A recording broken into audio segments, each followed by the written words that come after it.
ആയിരം കാവിലെ കഥ പറയാം. ആട്ടവിളക്കിന്റെ നീല വെളിച്ചത്തിൽ അമ്പാടി കണ്ണന്റെ കഥ പറയാം. അണ്ണാടക്കണ്ണ അറിഞ്ഞു വരാമോ? ആയിരം കാവിലെ കഥ പറയാം. ആട്ടവിളക്കിന്റെ നീല വെളിച്ചത്തിൽ അമ്പാടി കണ്ണന്റെ കഥ പറയാം.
ആട്ടവിളക്കിന്റെ നീല വെളിച്ചത്തിൽ അമ്പാടി കണ്ണന്റെ കഥ പറയാം.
ആട്ടവിളക്കിന്റെ നീല വെളിച്ചത്തിൽ അമ്പാടി കണ്ണന്റെ കഥ പറയാം.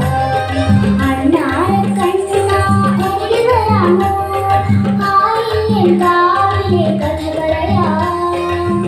ആട്ടവിളക്കിന്റെ നീല വെളിച്ചത്തിൽ അമ്പാടി കണ്ണന്റെ കഥ